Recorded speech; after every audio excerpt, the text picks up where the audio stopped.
2025 ക്രിസ്മസിന് ഒരു പ്രത്യേകതയുണ്ട്. എന്താണെന്നല്ലേ? ഈ വർഷത്തെ ക്രിസ്മസ് ക്രിസ്ത്യൻസ് അല്ലാത്ത ആരും സെലിബ്രേറ്റ് ചെയ്യാൻ പാടില്ല. എസ്പെഷ്യലി ഹിന്ദുസ് ഇങ്ങനെയുള്ള എല്ലാ സെലിബ്രേഷൻസിൽ നിന്നും വിട്ടു നിൽക്കണം എന്നാണ് നമ്മുടെ രാജ്യം ഭരിക്കുന്ന പാർട്ടിയുടെ പുതിയ ഓർഡർ. ഇതുമായിട്ട് ബന്ധപ്പെട്ട പ്രശ്നങ്ങൾ അങ്ങ് നോർത്തിൽ തകൃതിയായിട്ട് നടക്കുന്നതിൻ്റെ ഇടയിലാണ് ഇങ്ങ് നമ്മുടെ കേരളത്തിലും കുറച്ച് ചാണകപ്പുഴുക്കൾ കുറേ പ്രോബ്ലംസ് ഉണ്ടാക്കുന്നതായിട്ട് ശ്രദ്ധയിൽപ്പെടുന്നത്. ഓണം, ക്രിസ്മസ്, വിഷു, ദീപാവലി, പെരുന്നാൾ തുടങ്ങി എല്ലാ ആഘോഷങ്ങളും ഒരേപോലെ ആഘോഷിച്ചിരുന്ന ഒരു മലയാളി എന്ന നിലയ്ക്ക് നിയമത്തിൽ വന്ന പുതിയ മാറ്റങ്ങളൊന്നും ഞാൻ അറിഞ്ഞില്ല കേട്ടോ. തലയിൽ സൂര്യ വെളിച്ചം അടിക്കുമ്പോൾ തോന്നുന്ന ഇമാതിരി ഓരോരോ ഊളത്തരങ്ങൾ അങ്ങനെ തന്നെ അനുസരിക്കാനായിട്ട് ഒരു അഭ്യസ്ത വിദ്യയായ മലയാളി എന്ന നിലയിൽ എനിക്ക് വിയോജിപ്പുള്ള കാര്യം ഇവിടെ ഞാൻ അറിയിച്ചോട്ടെ. ഈ അടുത്താണ് പാലക്കാട് പുതുശ്ശേരിയിൽ കരോത്സംഗത്തിന് പോയ കുട്ടികൾക്ക് നേരെ ഒരു BJP-കാരൻ്റെ ആക്രമണം ഉണ്ടായത്. കാരണം എന്താണെന്ന് വെച്ചാൽ അവർ യൂസ് ചെയ്ത ഡ്രംസിൽ CPM എന്ന് മെൻഷൻ ചെയ്തിട്ടുണ്ടായിരുന്നു. അത് BJP-കാരനായ നമ്മുടെ ആക്രമിയെ പ്രകോപിതനാക്കി കളഞ്ഞു. തിരുവനന്തപുരത്ത് പോസ്റ്റൽ വകുപ്പിൻ്റെ ക്രിസ്മസ് സെലിബ്രേഷന് ഇത്തവണ ഗണഗീതം വേണമെന്ന് BMS-ന്റെ ഓർഡർ വന്നതോടെ ആ പരിപാടി തന്നെ അവസാനം ക്യാൻസൽ ചെയ്യേണ്ടി വന്നു. ഇത് നമ്മുടെ കൊച്ചു കേരളത്തിലെ ഒരു ഒറ്റപ്പെട്ട സംഭവമാണത്രേ. പക്ഷേ അങ്ങ് നോർത്തിലെ സ്ഥിതി ഇതൊന്നും അല്ല കേട്ടോ.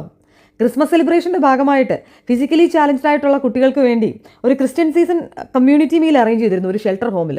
ആ സമയത്ത് എവിടുന്നോ വലിഞ്ഞു കയറി വന്ന ഒരു BJP നേതാവ് അഞ്ജു ഭാർഗവ് അവിടെ വിഷ്വലി ഇമ്പേർഡ് ആയിട്ടുള്ള ഒരു കുട്ടിയെ ഭയങ്കരമായിട്ട് ഭീഷണിപ്പെടുത്തുന്ന ഒരു വീഡിയോ ഇപ്പോൾ വൈറലായിട്ടുണ്ട്. ഇനി നമുക്ക് ഒഡീഷയിലേക്ക് പോകാം.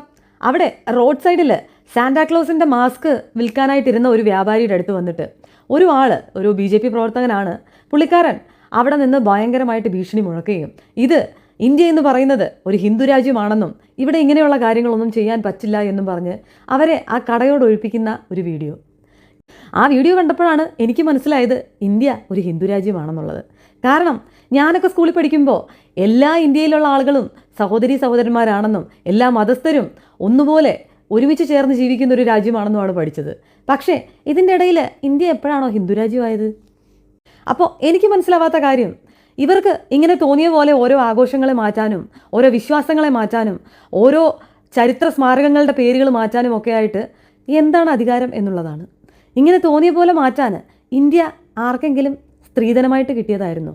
അല്ല, അങ്ങനെ എന്തെങ്കിലും ഉണ്ടെങ്കിൽ അതും കൂടി ഒന്ന് ക്ലാരിഫൈ ചെയ്യണമായിരുന്നു.